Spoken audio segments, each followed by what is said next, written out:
This is TechCrunch. Meta is unveiling a new, more efficient Llama model. I'm Imran Sheikh, and go ahead and insert your favorite line about Tina the Llama from Napoleon Dynamite here, because it's time for your Daily Crunch for Saturday, starting with 3 big headlines. A federal appeals court has unanimously voted to uphold a law that could ban TikTok in the U.S. unless the social network divests from Chinese ownership. The decision comes 7 months after TikTok filed a lawsuit against the federal government over the ban.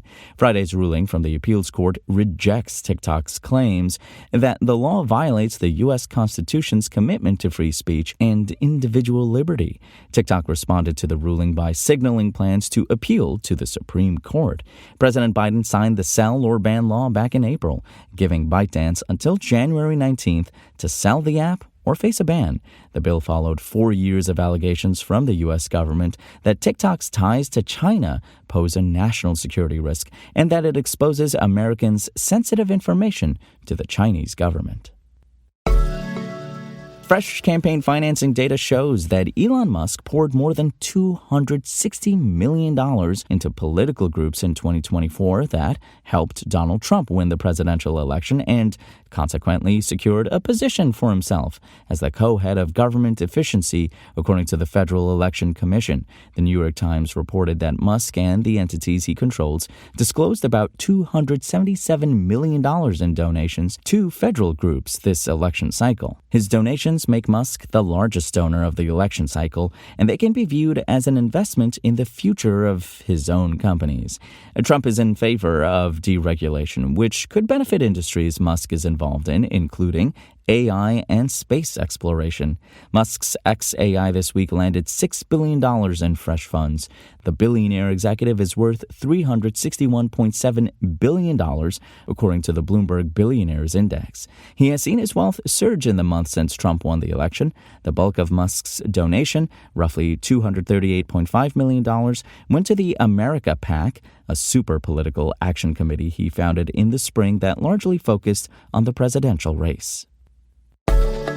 Well, Meta's announced the newest addition to its Llama family of generative AI models, Llama 3.370B. In a post on X, Ahmed Al-Dali, VP of Generative AI at Meta, said that the text-only Llama 3.370B delivers the performance of Meta's largest Llama model, Llama 3.1-405B, at lower cost. By leveraging the latest advancements in post-training techniques, this model improves core performance at a significantly lower cost, Al-Dali wrote.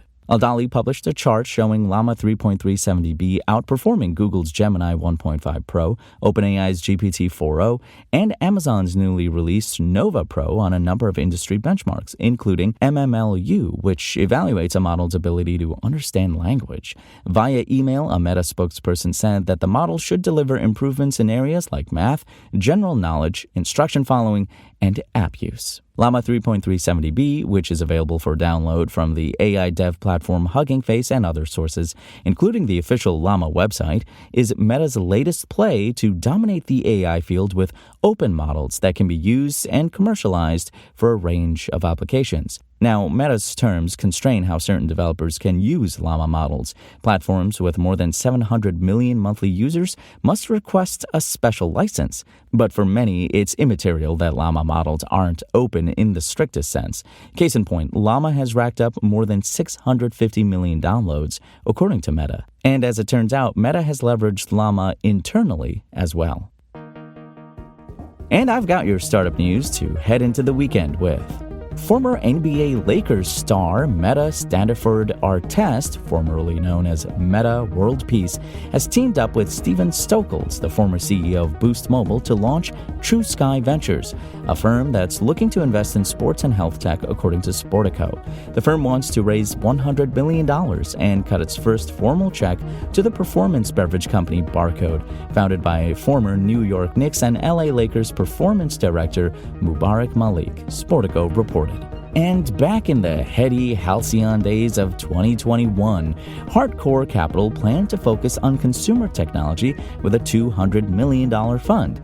Fast forward to 2024, and its latest fund will now leaven the bread of that thesis with a fresh $180 million to go broader and more generalist than that earlier thesis. Some 17 years into the game, Hardcore's Fund 5 will continue to be an early-stage found, and now counts companies like Boost, Pecan, and Podimo in its portfolio. Aiming to be the first institutional money into startups, it also ranked the 9th best VC globally in the HEC Paris Dow Jones VC ranking. And that's your Daily Crunch. Today's stories were reported by Rebecca Bellan, Kyle Wiggers, and more beautiful, lovely TechCrunch journalists. We'll see you here next week, and until then, find us at TechCrunch.com.